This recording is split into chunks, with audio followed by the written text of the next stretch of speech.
بھی یاد رکھو زندگی گزارنے کا طریقہ ہے کسی کو اپنی مجبوری نہ بناؤ. جب آپ مجبوری بنا لیتے ہو نا کسی کو, آپ کے ہاتھ بن جاتے ہیں, آپ کے ہاتھ بن جاتے ہیں. اور جتنا آپ اپنے آپ کو دوسروں کے سامنے مجبور بناؤ گے, اس زمانے میں اگلا اتنا ہی آپ کو نوچ نوچ کے کھانا شروع کر دے گا, نوچ نوچ کے کھانا شروع کر دے گا. تو یہ ہم صرف فقیر کس کے ہیں؟ اللہ کے. محتاج کس کے ہیں؟ اللہ کے. بس اللہ کے سامنے گڑ گڑاؤ, اللہ کے سامنے ناک رگڑو, اللہ کے سامنے بولو میں محتاج ہوں, میں بھکاری ہوں تیرے در کا. باقی ہر ایک کے سامنے میرے بھائی سر اٹھا کے جینا سیکھ. اور دیکھو مرد کی اللہ نے یہ فطرت رکھی ہے کہ اپنے ماتحتوں کے, آپ کے ماتحت اچھا سلوک کرے نا, آپ 20 گنا بڑھا کے اچھا سلوک کرو ان کے ساتھ. ہمارے حضرت مفتی رشید احمد صاحب رحمہ اللہ تعالیٰ کی طبیعت میں بے انتہا استغنا تھا, بہت استغنا. استغنا سمجھتے ہیں یعنی وہ اپنے آپ کو کسی کا محتاج نہیں بناتے تھے کبھی بھی. لیکن ہم نے دیکھا کہ ہمارے حضرت کی کوئی ذرا سی خدمت کر لینا, حضرت کو پتا چلتا تھا نا یہ دل سے خدمت نہیں کرنا چاہتا, حضرت کبھی بھی خدمت نہیں لیتے تھے اس سے. حضرت فرماتے تھے میرے محسنین صرف میرے ماں باپ ہیں اور میرے استاذ, اس کے علاوہ میں کسی کا احسان نہیں لیتا. ایسا سر اٹھا کے جیے ہمیشہ. لیکن ہم دیکھتے تھے اگر حضرت کی کوئی ذرا سی خدمت کر دے, بہت معمولی سی, اتنی دعائیں دیتے تھے, اتنی دعائیں, ہمیں شرمندگی ہوتی تھی, ہم نے کون سا تیر مار لیا بھائی, یعنی کیا کر لیا ہم نے, اتنی دعائیں, اتنا خوش, اتنا خوش. یہ عزت دار لوگوں کی علامت ہوتی ہے کہ وہ کسی کے محتاج نہیں ہوتے. لیکن کوئی ان پر تھوڑا سا احسان کرے تو رپلائی میں وہ تھوڑا نہیں, وہ بہت زیادہ. کیونکہ احسان کے بدلے میں اگر آپ احسان نہیں کرتے تو اس کو استغنا نہیں کہتے, اس کو تکبر کہتے ہیں. استغنا الگ چیز ہے. دیکھو کچھ لوگ کیا ہوتے ہیں, کسی نے آپ کی خدمت کر دی ہے تو کون سا تیر مار دیا اس نے, ہمیں کسی کی خدمت کی ضرورت نہیں ہے. دیکھنے میں تو لگے گا آپ بہت اونچے ہیں, لیکن یہ اونچے نہیں, آپ کا کھوپڑی کیا ہو گئی ہے, آؤٹ. آپ میں تکبر ہے. بھائی کوئی خدمت ٹھیک ہے, آپ اس کی خدمت کے محتاج نہیں ہیں, لیکن اگر اس نے خدمت کر دی ہے نا تو آپ اس کو رپلائی ایسے دو کہ جیسے آپ کو بہت ہی اچھا لگا ہے, آپ کو ضرورت تھی. ہم نے بڑوں کو دیکھا ہے تھوڑا سا آپ خدمت کریں گے تو رپلائی اس کا بہت اچھا. نبی صلی اللہ علیہ وسلم کی کیا سیرت ہے, حضرت ابو بکر نے نبی کا ساتھ دیا نا تو کوئی نبی پہ احسان کیا بولو نا, کیا ہو گیا بھائی. حضرت ابو بکر نے جب نبی صلی اللہ علیہ وسلم کو لوگوں نے مکہ سے نکالا تو کس نے ساتھ دیا؟ ابو بکر نے. غار میں کون ساتھ تھا؟ ابو بکر. حالانکہ اصل میں یہ نبی کا احسان تھا حضرت ابو بکر پہ. بھائی اس خدمت کی وجہ سے نبی کی تو اللہ نے ویسے ہی مدد کرنی تھی, یہ تو نبی نے ابو بکر کو اپنی خدمت کا موقع دے دیا رضی اللہ عنہ کو, تو یہ نبی کا کس پر احسان ہے؟ ابے بھائی کوئی اتنے پیغمبر کسی کو اپنی خدمت کرنے دے دیں تو یہ تو پیغمبر کا ان پر احسان ہے, جس سے انسان کو عقیدت محبت ہوتی ہے. انسان کہتا ہے نا مجھے آپ تھوڑی سی خدمت کرنے دے دیں, آپ کا مجھ پر بہت بڑا احسان ہوگا, کہتے ہیں نا لوگ, اور باقی سمجھتے بھی ہیں کہ بھائی اس کو ہماری خدمت کی کیا ضرورت ہے. تو قرآن میں اللہ نے فرمایا بھی کہ اگر تم نبی کی مدد نہیں کرو گے, اللہ تو اپنے نبی کی مدد کرے گا, آخری نبی ہے, آپ کا دین تو غالب ہو کے رہے گا. لیکن نبی نے ابو بکر کو کیسا صلہ دیا, فرمایا میں نے ہر شخص کی خدمت کا دنیا میں بدلہ دے دیا ہے سوائے ابو بکر. یہ مبالغہ ہے, ورنہ ایسا کیسے ہو سکتا ہے؟ نبی کی برکت سے ابو بکر کو ایمان ملا, لیکن آپ صلی اللہ علیہ وسلم نے سکھایا ہے. پھر فرمایا لو کنت متخذا خلیلا لاتخذت ابا بکر خلیلا, اگر میں کسی کو جگری دوست بناتا تو ابو بکر کو بناتا. خلیل کا مطلب بہت ہی, فرمایا میرا خلیل اللہ کے سوا کوئی, خلیل بنانے کی اجازت ہوتی ابو بکر کو بناتا. کتنا اپریشیٹ کیا آپ صلی اللہ علیہ وسلم نے. حضرت معاذ ابن جبل, انہوں نے نبی کی خدمت کی, نبی کا ساتھ دیا جنگوں میں, کیسا صلہ نبی نے دیا. آپ صلی اللہ علیہ وسلم نے کیا فرمایا, انی احبک فی اللہ, اے معاذ میں تجھ سے اللہ کے لیے محبت کرتا ہوں. جس سے آپ کو محبت ہونا, صحابہ کو پیغمبر سے کس قدر محبت تھی. پیغمبر کی زبان سے جب یہ لفظ نکلا ہوگا تو صحابی کی کیا کیفیت ہوئی ہوگی آپ سوچو. جب انہوں نے یہ سنا نا تو رونے لگے. تو کیا یہ نبی اپریشیٹ کر رہے ہیں, حوصلہ افزائی کر رہے ہیں. حضرت خالد ابن ولید رضی اللہ تعالیٰ نے جب جنگ جتوائی ہے تو آپ نے کیا فرمایا؟ سیف من سیوف اللہ، اللہ کی تلواروں میں سے ایک تلوار. یہ نبی کی سیرت سے ہمیں پتہ چلتا ہے کہ نبی کے ساتھ کسی نے تھوڑا کیا تو نبی نے رپلائی میں بہت بڑھا کر اس کا بدلہ دیا ہے. تو اس لیے جو خاندانی لوگ ہوتے ہیں نا، عزت دار لوگ ہوتے ہیں، وہ ہمیشہ سر اٹھا کے جیتے ہیں. وہ کسی کی خدمت کے محتاج نہیں ہوتے. وہ سسرال کے جہیز کے محتاج، بولتے کیوں نہیں بھائی، نہیں ہوتے. وہ نہیں کہتے ہمیں یہ چاہیے، صوفہ چاہیے، بیڈ چاہیے، الماری چاہیے، نہ ہمیں کچھ نہیں چاہیے. ہم عزت دار لوگ ہیں بھائی، ہم خرچہ خود اٹھاتے ہیں. لیکن اب ایسا نہیں ہو. لوگ کیا کرتے ہیں، جہیز کے خلاف بیان سن سن کے نا، یہ بھی مارکیٹ میں اس طرح کے لوگ آ رہے ہیں، جہیز کے خلاف بیان سن سن کے ہمیں کچھ نہیں چاہیے، ہمیں نہیں چاہیے، ہمیں نہ گاڑی چاہیے، ہمیں نہ موٹر سائیکل چاہیے، ہمیں نہ گھڑی چاہیے. ہم عزت دار لوگ ہیں، ہم سسرال کے ٹکڑوں پہ پلنے والے لوگ نہیں ہیں. ٹھیک ہے جی، آپ کی شادی ہو گئی، سسر صاحب نے لا کے کوئی گھڑی گفٹ کر دی، ہمیں نہیں چاہیے، ہم عزت دار لوگ ہیں. اب یہ کیا ہو رہی ہے بھائی؟ بھائی آپ کو نہیں چاہیے نا، اب بغیر چاہت کی ایک چیز مل رہی ہے، آپ لیں جناب، آپ کا بہت بڑا احسان ہے. یہ نہیں بولیں یہ سستی والی لا کے پکڑا دی آپ نے مجھے، ٹھیک ہے نا حضرت یہ بڑی خدمت آپ کی، اللہ آپ کو جزائے خیر دے، ہم تو بہت شکریہ آپ کا.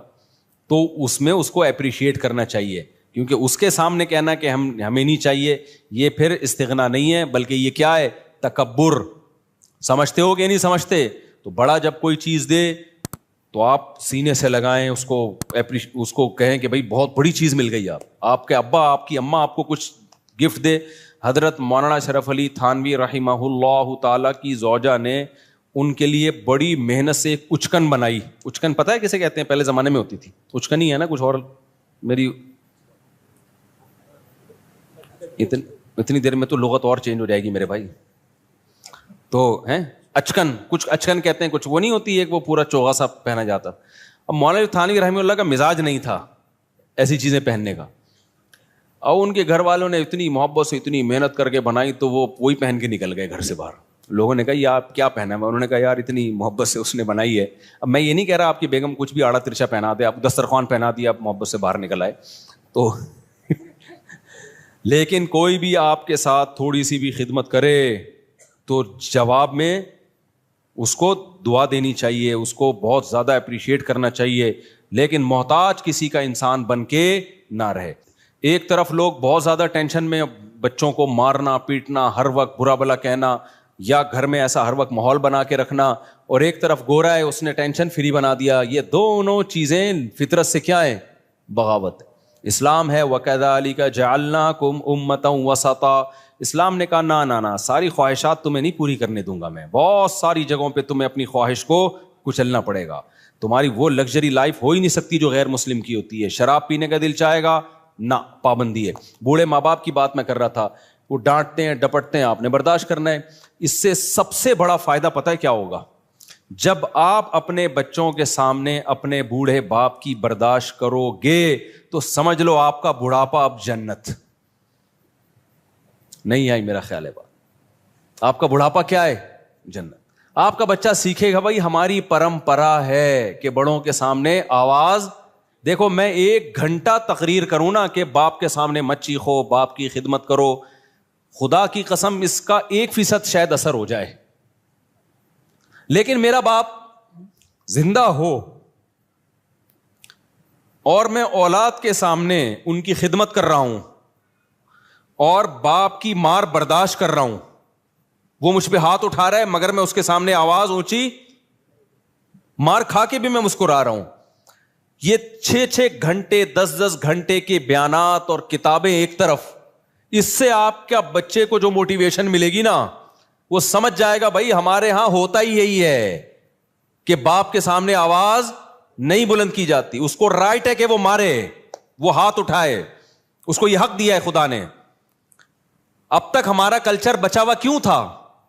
باپوں کے سامنے ماؤں کے سامنے چیختے نہیں تھے. کیوں بچا ہوا تھا؟ اس لیے کہ دیکھتے آ رہے باپ. اب سیٹ اپ ختم ہو گئے نا، تو شادیاں دیر سے ہو رہی ہیں، بچے پیدا ہی ایسی عمر میں ہوتے ہیں کہ آپ کے باپ کا انتقال ہو چکا ہوتا ہے. یہ بھی ایک بڑا نقصان ہے. پہلے لوگ بچے دیکھتے تھے ہمارے ابا اپنے ابا کی ایسی خدمت کر رہے ہیں. ہم نے ایسے خاندان دیکھے ہیں کہ دادا بیٹھا ہوا ہے نا، مجال ہے کوئی منہ سے آواز بھی نکال لے، وہ پتہ چلتا تھا واقعی دادا ہے. اب دادا ایک لقب رہ گیا، محلے کا دادا آ رہا ہے. جو سچی مچی کا دادا ہے گھر میں, اس کی کوئی 2 ٹکے کی ویلیو نہیں ہے, وہ بیچارہ کھانسنے کے لیے ہے بس, اس کی کھانسی سے بھی تکلیف ہوتی ہے, جراثیم پھیلا رہا ہے گھر میں بیٹھ کے وہ. تو اسی طرح میرے بھائی, جو عورت شوہر کے سامنے آواز پس رکھتی ہے, اس کی بیٹیاں بھی کیا کرتی ہیں, تبھی کہیں رشتہ لینے کے لیے جایا کرو نا تو یہ دیکھا کرو میری ساس کا میرے سسر کے ساتھ ایٹیٹیوڈ کیسا ہے. یہ بہت امپورٹنٹ بات ہے. اگر وہ ساس اپنے شوہر کی غیبتیں کر رہی ہے اور وہ اب میرے میاں ایسا ہے تو بیوقوف ہے, مجھ سے پوچھو کہاں شادی کرنی ہے کہاں نہیں کرنی, ان کو کیا پتا بیچاروں کو, اور وہ چیخنا چلانا چل رہا ہے, تو سمجھ لو کہ 90% چانس ہے کہ آپ کی بیگم بھی آپ کو طبیعت سے ایک لگایا آپ نے تو آگے سے کیا کتنے لگائے گی, وہ 4 لگیں گے رکھ کے. یہ ہوتا ہے مارکیٹ میں, چلتا ہے. تو یہ تو ماحول ہے بھائی نبی صلی اللہ علیہ وسلم کے. دیکھو میں جب نیا نیا دین کے علم کی طرف آیا نا تو مجھے بہت زیادہ اشکال ہوتے تھے کہ نبی صلی اللہ علیہ وسلم نے ہر چیز زبان سے بتا کے لکھوا کے چلے کیوں نہیں گئے. آپ بتا دیتے پڑوسیوں کے یہ حقوق ہیں, گھر والوں کے یہ حقوق ہیں, فلانوں کے یہ حقوق ہیں, یہ حقوق ہیں, پوری زندگی ایک مرتب کر کے چلے جاتے. نہ فقہ جو مرتب ہوا ہے نا پیغمبر کی سیرت سے ہوا ہے, پیغمبر سے عمل کروایا گیا ہے. کیونکہ نبی کا کام صرف مسئلہ بتانا نہیں ہے, مسئلے پہ شریعت پہ لوگوں کو چلانا ہے. چلانے کے لیے ضروری ہے کہ صحابہ آپ کو خود چلتا ہوا دیکھیں اس پہ. تبھی تو اللہ نے فرشتے کو نبی بنا کے نہیں بھیجا. فرشتہ اگر نبی بن کے آتا نا تو پتہ کیا کہتا, جب رمضان کا چاند نظر آئے تو روزہ رکھ لینا, اور جب عید کا چاند نظر آئے تو روزے چھوڑ دینا. بس بھائی ہم کہتے ہیں نہ یہ اس کو تو نہ رمضان اس کی صحت تو کوئی فرق پڑتا ہے نہ شوال, لیکن صحابہ دیکھ رہے ہیں یار نبی صلی اللہ علیہ وسلم کیسے روزے پہ روزے رکھ رہے ہیں. تو جب تک انسان کا عمل سامنے نہیں ہوتا موٹیویشن نہیں ملتی ہے. دیکھو میں ایک اور مثال دیتا ہوں. صلح حدیبیہ کے موقع پہ مشرکین مکہ نے صحابہ کو عمرہ کرنے سے روک دیا. اب عمرے کا احرام باندھا ہوا ہے سب نے.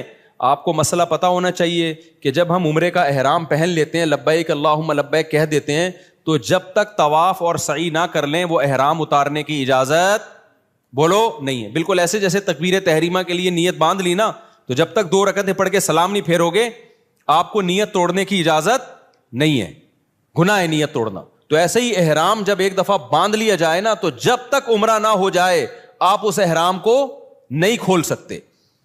تو صحابہ احرام میں بیٹھے ہوئے ہیں, مشرکین نے آپ کو منع کر دیا, معاہدہ کیا کہ بھائی اگلے سال آنا آپ عمرہ کرنے کے, اس سال نہیں کر سکتے آپ.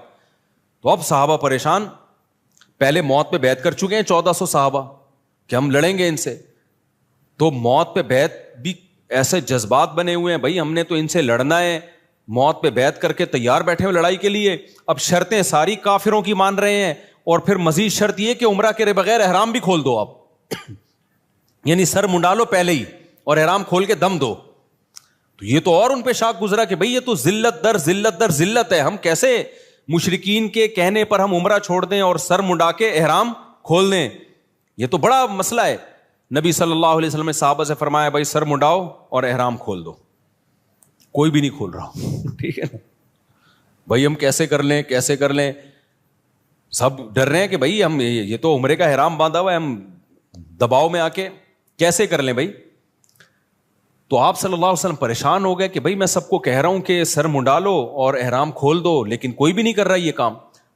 آپ کہہ سکتے ہیں بھائی صحابہ نبی کی نافرمانی کیسے کر رہے ہیں. دیکھیں نبی کی حکم کی 2 حیثیتیں ہوتی ہیں. بعض دفعہ آپ صلی اللہ علیہ وسلم کوئی حکم دے رہے ہوتے ہیں, صحابہ یہ سمجھتے ہیں شاید یہ کوئی سیاسی حکم ہے, یعنی ہماری آسانی کے لیے دیا جا رہا ہے, یہ کوئی واجبی حکم نہیں ہے, ہماری آسانی کے لیے. عزیمت اسی میں ہے کہ عمرہ کیا جائے. ہوتا ہے نا بعض دفعہ آپ کسی کو اجازت دیتے ہیں, چل بھائی چھٹی کر لے تو آج تو چھٹی کر لے. وہ ٹیچر چاہتا ہے کہ سبق ہو لیکن کہتا ہے کر لے چھٹی, تو طالب علم کہتا ہے نہیں سر ہم پڑھیں گے. ایسے ویسے مارکیٹ میں ہے نہیں, لیکن ایک مثال دے رہا ہوں میں. تو اور اتنے اچھے ٹیچر بھی نہیں ہے کہ آپ کا چھٹی کرنے اور کیا نہیں پڑھو, وہ بھی کہتا ہے جا. کراچی میں تو ایک بوند برسنے سے پہلے ہی 1 مہینے کی اسکول کی چھٹیاں ہو جاتی ہیں, ابھی 2-4 بوندیں اور پڑ گئی تو 6 مہینے کی چھٹی. خیر, تو نبی صلی اللہ علیہ وسلم کو پھر حضرت صفیہ نے مشورہ دیا, آپ کی زوجہ نے فرمایا یا رسول اللہ آپ ان لوگوں کو آرڈر نہ کریں, آپ سر منڈا لیں احرام کھول لیں بس. تو نبی صلی اللہ علیہ وسلم نے کیا کیا, سر منڈایا, احرام کھول دیا اپنا. جیسے ہی نبی نے کیا سب نے سر منڈا کے کیا کر لیا. اس سے پتا چلتا ہے نبی کی بھی اسپیچ اثر نہیں کر رہی ہے. آپ پریشان ہو گئے, بھائی یہ مان کیوں نہیں رہے میری بات. لیکن جیسے ہی عمل کیا ہے نا, ایک دفعہ بھی, اور مشورہ کس نے, آپ کی زوجہ نے دیا کہ حضرت صفیہ نے, کہ آپ نہ بولیں لوگوں کو, آپ صرف یہ کام کر لیں, آپ سر منڈا لیں اپنا اور آپ احرام کھول دیں. جیسے ہی کیا سب نے فوراً. تو اس سے صاف پتہ چلتا ہے بھائی, آپ ایک ایک دو دو گھنٹے کی تقریریں کرتے رہیں, اثر نہیں ہوتا. آپ اپنے گھر کا ماحول بنانا چاہتے ہو نا, خود کیا بن جاؤ, انسان کے بچے بن جاؤ, صحیح ہے نا, ماحول آہستہ آہستہ سیٹنگ پہ آنا شروع ہو جائے گا. اپنے بڑوں کی خدمت کر کے دکھاؤ, اپنے بڑوں کو رسپیکٹ دو, اپنے بڑوں کا احترام کرو. آج ہو کیا رہا ہے, مائیں اپنے بچوں کے سامنے نا بچوں کے چاچو کی غیبتیں کر رہی ہوتی ہیں. تمہارا تو چاچو ایسا ہے, تمہارا تو باپ ایسا ہے, تمہارے باپ سے. ایک صاحب مجھے کہنے لگے 40 سال ہو گئے میری اپنی بیگم کی خدمت کرتے ہوئے, بیگم بچوں کے سامنے کہہ رہی تھی تیرے باپ نے ہمیں دیا کیا ہے. اچھا بس ختم کر, تمہارے باپ نے جو ہے نا کیا ہمیں کچھ بھی نہیں. تو میں نے کہا پھر آپ کیا جواب دیتے ہیں؟ کہہ رہے میں کہتا ہوں میں معذرت چاہتا ہوں بیگم, میں آپ کی صحیح خدمت, کیونکہ اگر وہ بچوں کے سامنے کہہ دے نا کہ یہ غلط کہہ رہی ہے تو ایک جنگ چھڑ جائے گی. کیا ہو جائے گا؟ بچے دیکھیں گے اماں ابا ہمارے دونوں کیا ہیں, فائٹر ہیں. تو وہ صاحب کہتے ہیں میں فائٹ سے بچنے کے لیے کیا کہتا ہوں کہ ایکسکیوز کرتا ہوں, میں نے 40 سال آپ کی خدمت جیسی خدمت کرنی چاہیے تھی کائنڈلی میں وہ خدمت نہیں کر سکا. تو اب پتہ نہیں کون اس میں صحیح تھا کون غلط تھا, واللہ عالم. بہرحال تو مائیں بعض دفعہ یہ کر رہی ہوتی ہیں بچوں کو باپ کے بارے میں, تمہارا باپ ایسا, تمہاری, اور باپ بعض دفعہ ماں کے بارے میں, تمہاری ماں ایسی. تو خوب سمجھ لو یہ بچہ نہ باپ کا رہے گا اور نہ ماں کا رہے گا.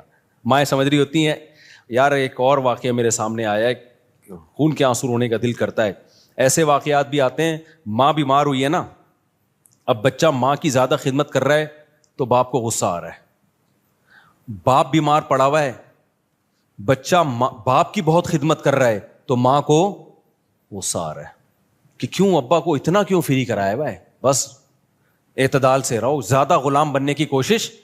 یار تو اپنا بڑھاپا دیکھ لے بھائی. جو بچہ تیرے شوہر کی خدمت کر رہا ہے بیماری میں, جس کو تو کہہ رہی ہے مکھن لگا رہا ہے, چاپلوسی کر رہا ہے, چمچا بنا ہوا ہے, تو خوش ہونا چاہیے کہ کل وہ تیری بھی کرے گا ایسی خدمت. اس کو اس سے باغی بنا رہی ہیں. کتنا بڑا جرم ہے یار, کیسے بے وقوف لوگ ہیں کہ نہیں ہے. تو اس لیے صبر کا مطلب کیا ہے؟ اللہ نے جو کہا نا کہ صبر کرو, صبر, ان الانسان خلق ہلوعا, انسان جلد باز ہے, اس میں صبر نہیں ہے. تو یہ جو غیر مسلموں میں بے صبری پیدا ہوئی ہے نا, خودکشیاں, وجہ اس کی ہے کہ ان کی زندگی میں پابندیاں ختم. جب پابندیاں ختم تو یہ ان میں صبر کا مادہ ہی ختم ہو جاتا ہے. ذرا سی ٹینشن آئی, اور ٹینشن ان کی ریلیشن خراب والی ٹینشن ہوتی ہے. سب مادہ پرست بن گئے ہیں, ذرا سا پیسہ گیا تو سب کچھ گیا.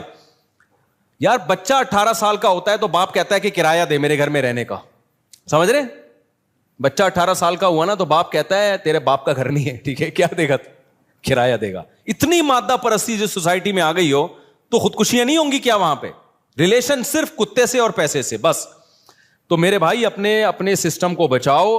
اللہ نے ہمیں بہت ساری پابندیاں لگائی ہیں, بہت ساری ٹینشنیں دی ہیں. نظر کی حفاظت کی ٹینشن, باپ اور ماں کی برداشت کرنے کی ٹینشن, بیوی کی کڑوی کسیلی برداشت کرنے کی ٹینشن. عورت کو حکم دیا, شوہر الٹا سیدھا ہے, کوئی بات نہیں بھائی, میاں ہے نا سرپرست ہے, تھوڑا سا برداشت کر لو. غلط کیا اس نے تھپڑ لگا کے, لیکن لگا دیا تو آگے سے رپلائی مت کرو ورنہ تمہارا ہی نقصان ہوگا اس میں.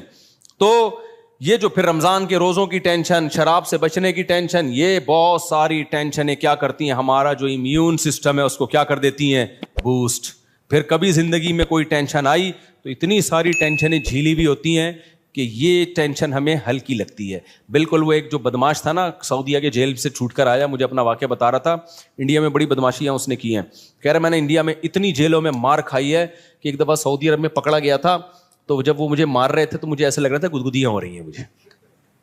میں نے اس کو پوچھا نا یار تجھے اتنا مارا, تو نے راز اگلا کیوں نہیں؟ وہ اپنی کمپنی کو بدنام نہیں کرنا, وہ یہ نہیں بتا رہا تھا میں فلاں کمپنی کا آدمی ہوں, کمپنی سے وفا کی اس نے. دیکھو اس نے کہا کہ اگر میں نے بتا دیا نا فلاں کمپنی کا ہوں تو کمپنی کا تو قصور تھا نہیں, لیکن کمپنی بدنام ہوتی, اس کا کاروبار بیٹھ جاتا. کہتا ہے میں نے کہا میں کمپنی کا ملازم ہوں, مار کھاؤں گا, کمپنی کو بدنام نہیں کروں گا, جو میری غلطی ہے میری ہے, میں کمپنی پہ کیوں ڈالوں. اتنی مار کھائی, اتنی مار کھائی, لیکن منہ سے اگلا نہیں. میں نے کہا کیسے برداشت؟ کہہ رہے ہم عادی ہیں. لیکن اس کا فائدہ کیا ہوا برداشت کا؟ کمپنی کے اونر کو جب پتا چلا نا یار اس نے اتنی مار کھائی, ہماری کمپنی کو بدنام نہیں کیا, انہوں نے کمپنی نے اس کو پارٹنر بنا دیا اپنا. اب وہ ارب پتی ہے, وہ کروڑ پتی ہے وہ آدمی. سمجھتے نہیں ہو میرا خیال ہے بات. تو یہ جو میرے بھائی اسلام کی پابندیاں ہیں یہ آپ کو کیا کر دیتی ہیں؟ اسٹرانگ کر دیتی ہیں, مضبوط بنا دیتی ہیں. غموں کو جھیلنا آپ کے لیے آسان. اس لیے انسان کے بچے بن کے جو شریعت کی پابندیاں ہیں اس کو فالو کرو. وقت چونکہ پورا ہو گیا ہے, مجھے اندازہ ہی نہیں تھا کہ اتنی جلدی وقت پورا ہو جائے گا.